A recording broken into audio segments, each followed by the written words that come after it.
Halo guys, kembali lagi bersama saya Azu di channel Azunen Review. Nah, kali ini mari kita lanjutkan alur cerita Si Bodoh Keturunan Klan Gacor dan part kelima season kedua. Mari kita mulai. Di Pulau Terapung Floating Archipelago, terlihat jika para penduduk benar-benar terkejut dengan apa yang terjadi karena mereka tak menyangka jika patung yang telah melindungi pulau selama bertahun-tahun baru saja mengalami keruntuhan. Di tempat lain, lebih tepatnya di dalam dungeon, terlihat jika Theo telah mengumpulkan ke-206 sisa-sisa Kriemhild yang ada di sana. Jadi, karena penyelesaiannya, Theo mendapatkan notifikasi. Apakah dirinya ingin melihat ingatan yang terukir pada sisa-sisa Kriemhild? Dan tanpa ada keraguan, Theo langsung menyetujuinya karena tidak ada alasan untuk menolak hal itu. Bahkan ia juga penasaran sosok seperti apa pahlawan legendaris yang selama ini diceritakan oleh orang-orang. Di mana dengan persetujuan itu jugalah sistem memberitahukan jika saat ini akan melakukan pemutaran ingatan milik Kriemhild yang terukir. Dengan ingatan yang telah diputar, terlihat ada seorang anak yang sedang bergerak pergi untuk menemui Levi. Dan setelah ia memasuki gua, terlihat jika sebuah pedang besar tertancap di sana. Si anak yang bermain-main di sana, ia meminta temannya Levi untuk segera bangun, karena sosok teman yang dimaksudkan oleh si anak adalah Leviathan. Dengan gangguan dari si anak, Leviathan yang sedang beristirahat menjadi cukup kesal karena dirinya merupakan guardian relik Primordial Dragon. Dan bagi si anak yang bukan berasal dari Ragnar, berani sekali dirinya memanggil namanya dengan singkatan bahkan tanpa hormat sama sekali.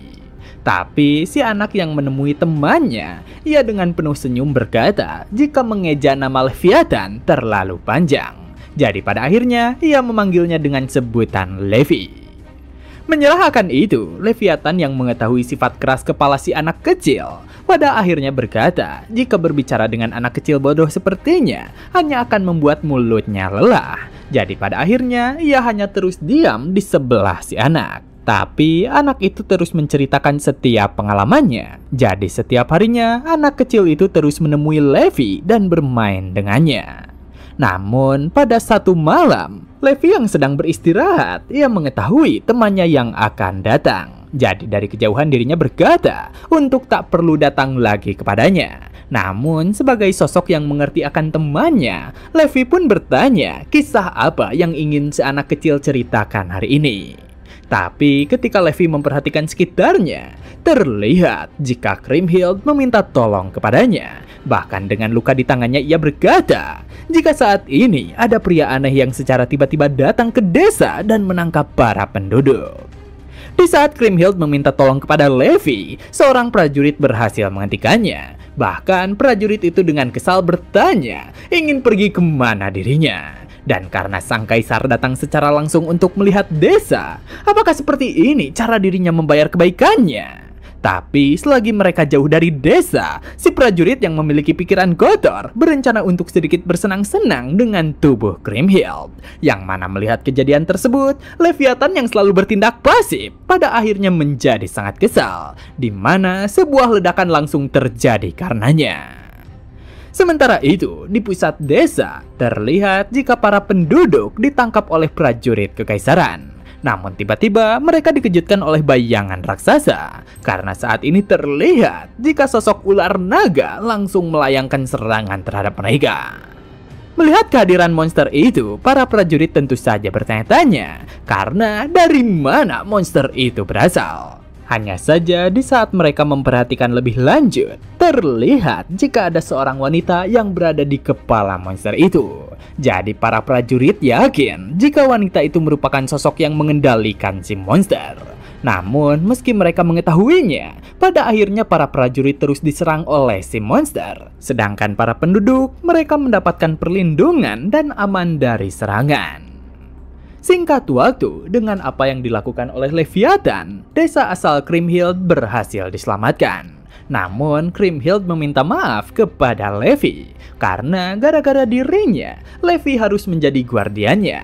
Padahal seharusnya, Levi menunggu The Chosen One yang diramalkan. Tapi melihat Kriemhild yang begitu terpuruk, Levi memintanya untuk jangan bersedih, karena semuanya baik-baik saja. Dan dari itu jugalah Levi mengangkat Kriemhild serta berkata, jika dirinya tak perlu meminta maaf atas apapun, terutama berkat tindakannya. Saat ini warga desa benar-benar berterima kasih kepadanya. Juga Levi menjelaskan, meski dirinya mengabaikan tugasnya dalam menunggu The Chosen One, tapi ia merasakan suatu kedamaian yang terasa aneh, bukan atas kehendak primordial dragon, melainkan karena keinginannya sendiri. Karena apa yang dirinya inginkan adalah melindungi senyuman yang dimiliki oleh Kriemhild. Di kepingan ingatan selanjutnya, kaisar yang memimpin dirinya mendapatkan kabar jika pasukan kekaisaran telah dikalahkan oleh gadis barbarian yang mengendalikan naga laut. Jadi, karena dirinya tidak bisa menerima hal itu, pada akhirnya ia mengirimkan pasukan istana untuk mengendalikan tanah perbatasan, karena tentu saja dirinya akan mengambil alih tanah kekuasaannya. Dengan itu jugalah pada akhirnya pasukan istana menyerang Leviathan. Bahkan kampung halaman Kriemhild saat ini berhasil diambil alih. Tapi dengan Leviathan yang tidak berhasil ditumbangkan, sang pemimpin pasukan menjadi tertarik. Karena saat ini ada makhluk yang tidak bisa mati meski telah dilakukan berbagai cara untuk membunuhnya. Tapi ia yakin jika majikannya mengetahui cara untuk membunuhnya. Jadi karenanya, sang pemimpin pasukan mengarahkan pedangnya terhadap Kriemhild untuk memaksanya membunuh Leviathan. Dengan apa yang dilakukan oleh si pemimpin pasukan, Leviathan berkata kepada Kriemhild jika ini semua tidaklah apa-apa. Karena sebagai seorang guardian relik, dirinya takkan pernah mati, melainkan ia hanya akan tertidur untuk sementara waktu. Jadi dengan mana yang dirinya tinggalkan di dalam relik, seharusnya itu cukup untuk membuatnya beristirahat. Dan dengan para pasukan istana yang mengancam akan membunuh seluruh penduduk desa, Leviathan menggunakan kekuatan yang tersisa untuk mengendalikan tubuh Kriemhild. Sampai-sampai Kriemhild memohon kepadanya untuk jangan melakukannya, karena dirinya tidak bisa menerimanya. Namun di sana Leviathan berkata, meski waktu kebersamaan mereka tidak lama, mulai saat dirinya melanggar aturan, mungkin memang beginilah takdir yang akan dirinya dapatkan. Jadi ia meminta Kriemhild untuk jangan merasa bersalah demi melindungi orang-orang di sekitarnya. Dan karenanya, ia akan memberikan sedikit kekuatan terakhirnya untuk dipinjamkan terhadap Kriemhild, di mana dirinya benar-benar menikmati waktu kebersamaan mereka. Hingga pada akhirnya, Leviathan yang mengendalikan tubuh Kriemhild mengerahkan kekuatannya agar Kriemhild menusuk tubuhnya. Melihat hal tersebut, si pemimpin pasukan istana tentu saja sangat senang. Karena pada akhirnya si naga laut telah mati. Hanya saja di saat berikutnya, dirinya dikejutkan oleh sesuatu. Karena nyatanya ombak lautan bergerak naik dengan cepat. Jadi ia yakin jika ini merupakan kekuatan dari si naga. Tapi di saat ombak lautan menghempaskan para pasukan istana, setiap penduduk desa yang sebelumnya dijadikan sandera berhasil diselamatkan. Hingga akhirnya Leviathan pun tenggelam di dasar lautan. Dengan ingatan yang Theo dapatkan, saat ini dirinya memahami jika Kriemhild bukanlah pahlawan seperti yang diceritakan dalam kisah legenda. Karena ia hanyalah seorang gadis yang ingin berteman dengan guardian. Jadi Theo merasa jika Kriemhild merupakan gadis yang malang. Di saat berikutnya, ketika Theo memperhatikan seluruh pecahan ingatan itu, terlihat jika jiwa Kriemhild yang tersisa mulai mendekatinya, serta berkata apa mungkin dirinya merupakan The Chosen One yang sedang ditunggu oleh Levi. Jadi, karena Levi tidak bisa memenuhi tugasnya, ia merasa jika Levi mengalami banyak penderitaan. Dan karenanya, Kriemhild memberikan pecahan Guardian Relic kepada Theo, di mana ia berharap agar Theo menjaga Levi baik-baik dan membuatnya bahagia. Tapi Theo yang menerima pecahan Guardian Relic, ia berkata kepadanya jika itu tidaklah diperlukan, karena dirinya yakin jika Levi sudah terlihat sangat bahagia. Di mana dengan perkataan itu, Kriemhild cukup terkejut, namun ia merasa tenang ketika mendengarnya. Di sisi lain, kembali ke kondisi floating archipelago saat ini. Dengan kehancuran patung Colossus of Kriemhild, saat ini para prajurit menjaga sekitaran patung itu. Bahkan mereka meminta para warga yang berkumpul untuk jangan mendekat. Namun di saat para warga memperhatikan patung yang hancur, mereka benar-benar terkejut. Karena saat ini ada seseorang di atas tumpukan runtuhan patung. Dan ketika cahaya bulan menyinari tempat itu, para warga benar-benar berharap karena mereka merasa jika Kriemhild telah kembali untuk menyelamatkan pulau yang akan tenggelam. Di aula pertemuan bawah tanah Floating Archipelago, terlihat jika Noel baru saja tiba di sana. Jadi dengan banyaknya orang, ia mengetahui jika mereka telah berkumpul. Melihat kehadiran dari Noel, Umberto Spinola yang merupakan kepala keluarga Spinola saat ini, ia bertanya kepadanya, mengapa dirinya begitu tenang? Padahal saat ini ada suatu gangguan pada rencana mereka. Juga, bukankah seharusnya Dragon Slayer Sword berada di tangan Troyfan? Jadi jika begitu, benda apa yang dipegang oleh orang asing itu? Terutama karena tindakannya, semua orang di pulau ini pergi mengerumuni patung Colossus. Bahkan mereka memanggil orang asing itu sebagai pahlawan legendaris Kriemhild. Dan jika situasinya dibiarkan, kekuasaan dari 3 keluarga maritim bisa jatuh ke tangannya. Yang mana hal itu berbeda dengan apa yang telah disepakati. Mendengar perkataan dari Umberto, Noel membenarkannya. Karena sebagai ganti Dragon Slayer Sword, Troyfan menjanjikan 3 keluarga maritim mendapatkan status tinggi. Tapi melihatnya merengek karena masalah sepele seperti ini cukup menyebalkan. Hanya saja di saat Noel mengatakan hal tersebut, seseorang yang ada di sana tentu saja tak terima. Karena masalah sepele apanya yang dirinya maksudkan? Apakah menurutnya kehadiran ketiga keluarga maritim di sini hanya omong kosong? Namun tanpa basa-basi, Noel langsung menebaskan pedangnya untuk membunuh orang itu. Di mana ia menyatakan jika mereka semua hanyalah serangga yang bisa disingkirkan kapan saja. Melihat tindakan dari Noel, Umberto benar-benar terkejut karena apa yang telah dirinya lakukan. Tapi Noel lanjut berkata, bukankah mereka semua yang hadir di sini merupakan para pengkhianat yang menjual negeri mereka demi kepentingan pribadi? Jadi, jika mereka sedari awal mengikuti arahan dari Troyfan dengan benar, takkan mungkin masalah seperti ini terjadi. Tapi tetap saja mereka terus memusingkan soal aturan. Padahal pulau ini akan segera tenggelam. Jadi karenanya Noel memperingatkan jika keserakahan tetap ada batasnya. Dengan tindakan yang seenaknya, Umberto bertanya kepadanya apakah dirinya serius mengatakan hal tersebut. Karena tanpa Floating Archipelago, Troyfan akan ikut jatuh. Namun Noel langsung mendekatinya serta berkata, apakah dirinya masih belum mengerti? Jadi jika dirinya tidak mau dihabisi di sini, sebaiknya mereka diam dan mengikuti perintah. Dari apa yang dikatakan oleh Noel, Umberto tak dapat berbuat apa-apa. Yang mana selanjutnya Noel pergi dari ruangan pertemuan serta kembali memperingatkan jika dirinya masih ingin hidup, maka bawakan Dragon Slayer Sword kepadanya. Di saat Noel hendak pergi, salah satu bawahannya yang mengikutinya, ia izin bertanya, apakah Tuan Noel sungguh mempercayakan pengambilan kembali Dragon Slayer Sword kepada mereka?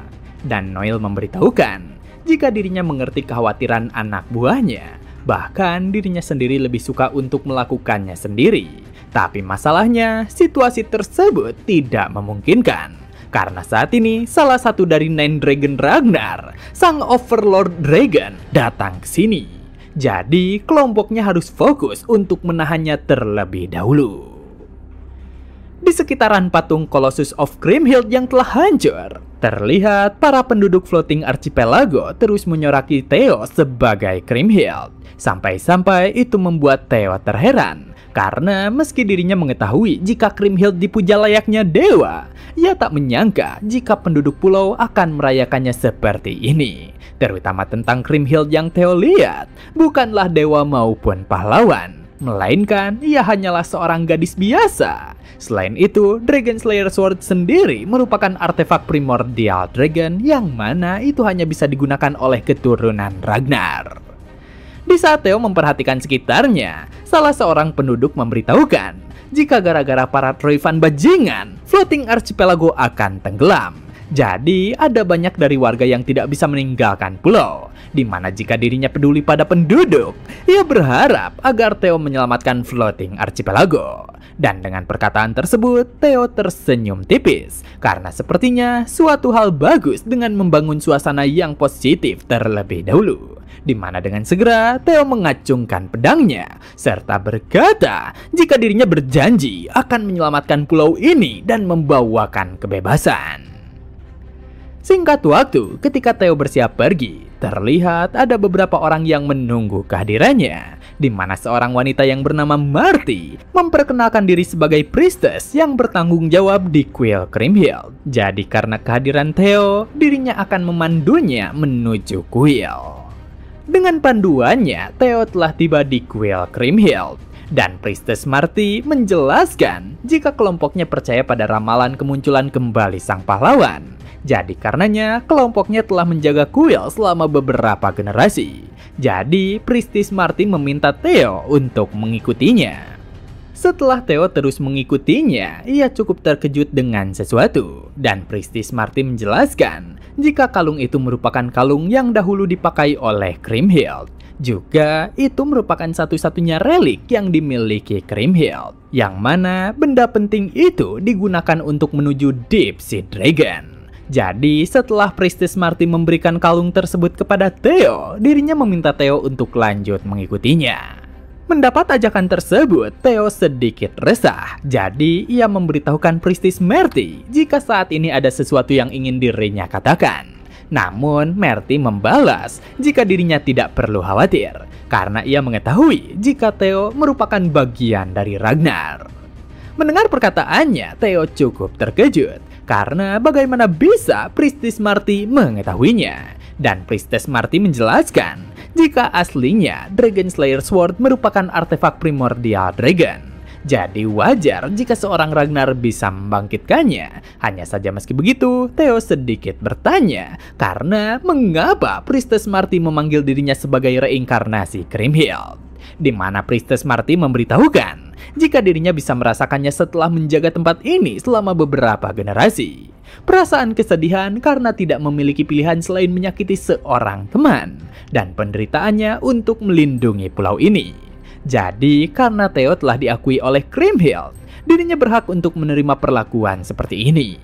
Dan setelah Theo terus dituntun ke lokasi, Priestess Marty berkata jika mereka telah sampai. Di mana di ujung tangga, jika Theo melemparkan kalung Kriemhild, Gate of Sea Dragon akan terbuka. Jadi, karena dirinya mengetahui jika Theo akan turun ke bawah, Priestess Marty memberikan sebuah cincin kepadanya, di mana cincin tersebut bisa membantunya bernafas di dalam air, serta ia memohon agar Theo menyelamatkan floating archipelago. Di sisi lain, lebih tepatnya di luar kastil Kriemhild, terlihat jika penduduk desa terus memohon keselamatan terhadap sosok Kriemhild yang baru saja muncul. Hanya saja di saat yang bersamaan, mereka diperintahkan untuk berhenti. Karena saat ini terlihat jika kelompok prajurit memerintahkan mereka untuk bubar. Terutama menurut investigasi 3 keluarga maritim, orang yang baru saja muncul merupakan teroris yang mengaku sebagai pahlawan Kriemhild. Mendengar hal itu, para warga tentu saja terkejut, karena apakah sosok yang muncul itu merupakan teroris? Dan pemimpin prajurit itu memberitahukan jika saat ini kelompoknya sedang melakukan operasi untuk mengambil kembali Dragon Slayer Sword yang telah dicuri oleh teroris itu. Jadi, bagi para warga dimohon untuk bubar. Melihat para prajurit yang telah bertindak, Umberto merasa jika aksi ini merupakan hal yang benar. Bahkan meski reputasi miliknya akan terdampak, tapi jika dirinya tidak mengambil Dragon Slayer Sword, pasti kepalanya akan melayang.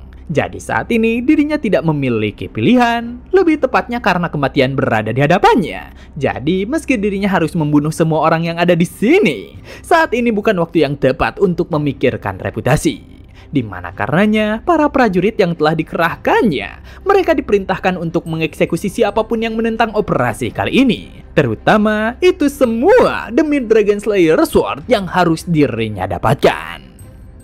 Kembali ke Theo, ia yang telah menuruni tangga, dirinya cukup penasaran karena apakah ini merupakan tempatnya. Jadi karena langkahnya terhenti oleh air yang menggenang, dirinya mengeluarkan kalung Kriemhild yang sebelumnya didapatnya, di mana selanjutnya ia langsung melemparkan kalung itu ke dalam air. Di saat kalung tersebut dilemparkan, air yang menggenangi tempat itu mulai bereaksi dengan hebat, yang mana selanjutnya sebuah portal air terbentuk karenanya. Jadi, karena portal telah muncul, dengan segera Theo pun memasuki tempat itu, yang mana karenanya saat ini Theo telah berada di bawah lautan. Hanya saja meski dirinya telah tiba di sana, ia bertanya-tanya harus pergi kemana dirinya. Namun kemudian ia teralihkan oleh sesuatu yang bergerak ke arahnya. Dan di saat Theo memperhatikannya, ia benar-benar terkejut. Karena saat ini puluhan ekor makhluk lautan menatapnya dengan ganas. Di mana Theo bertanya, apa mungkin itu si serpent yang merupakan penjaga lautan dalam? Jadi dengan banyaknya mereka, Theo menyadari jika dirinya telah memasuki lantai terdalam dari lautan. Dan begitulah part kali ini telah selesai. Jangan lupa like jika kalian suka dengan konten yang kami bawakan. Serta terima kasih banyak kepada kalian semua yang telah menonton video kali ini.